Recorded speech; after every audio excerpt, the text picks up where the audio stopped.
Hey, Randy Hunter here. Be sure to visit my websites, beginningsax.com and randyhunterjazz.vhx.tv for all of my beginning sax and jazz improv lessons. Now, Lester Young was one cool, smooth cat, and that lick is just as smooth as it gets, I think.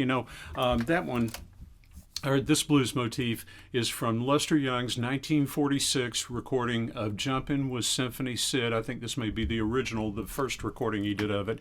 On YouTube you'll find a number of different ones, and on Spotify as well. 1946 recording of Jumpin With Symphony Sid, and it's about 39 seconds in. And we're on a C concert blues. Lester's playing D blues on tenor sax. Now, the thing about Lester, and about all of our players, as you go through these blues motifs, I think it would be very good if you just did a little research on the different players.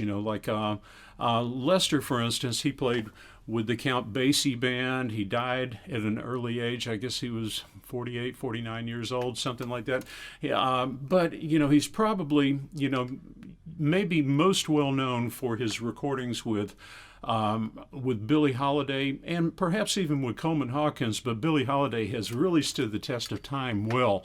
So, I think her recordings are exceptionally popular, not to take away at all from Count Basie recordings or the recordings with Coleman, but I would bet that if you've listened to much jazz, particularly vocal jazz, you probably heard Lester playing with Billie Holiday. And one of the things, if you want to go back and listen to some different recordings of Lester playing with Billie Holiday or in whatever environment you find him in, you'll find that he's always got that smooth, very cool presentation. His nickname was Prez, so it's always good to know the nicknames of the folks you're checking out. But either way, it would be good to do a little research about Lester, and you'll find the ugly side of his life too. There was drug addiction, alcohol addiction, all of that. But we really want to focus in on the good things, and that's this beautiful music. So now, in transcribing this lick, I'm noticing right off the bat that I had a little bit of difficulty transcribing the specific notes going up, because really the introduction to the lick, or the first few notes in it, I wrote as a pentatonic scale. This kind of D, E, F sharp, A, B, D. That's kind of the nature of the sound that I'm hearing.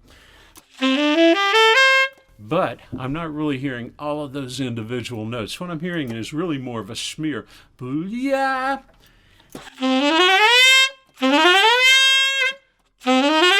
So that's that booyah, without doing the notes.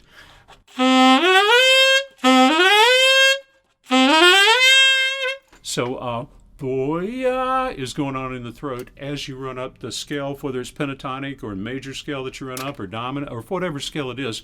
It's the smear going up. And then, now, Lester does this stuff with his articulation, and on this one he's doing kind of a lip tongue, na-na.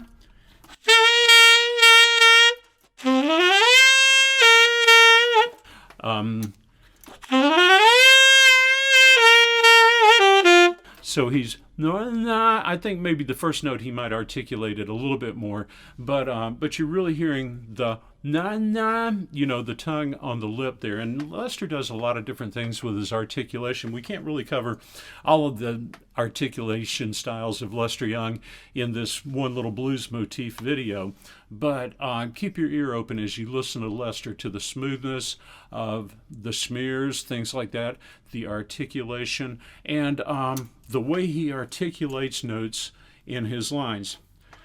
That's pretty much slurred.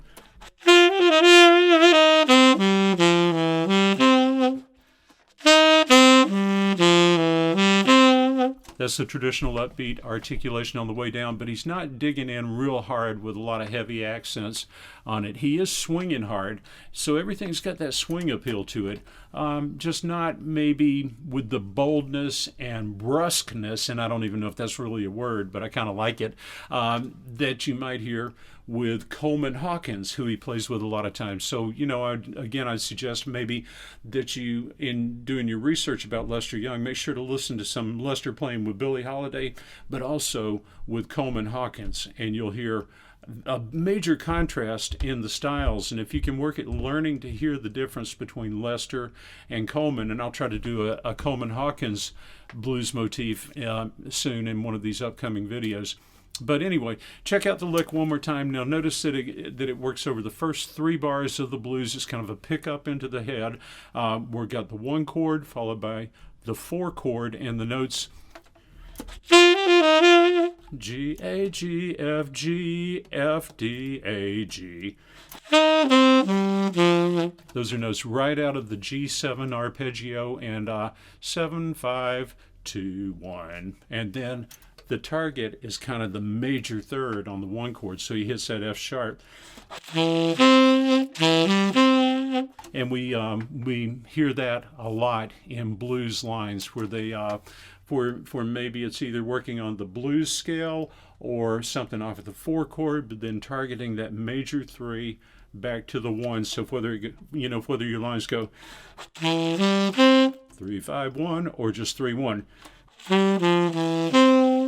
Very common blues sound. So listen to the whole lick one more time.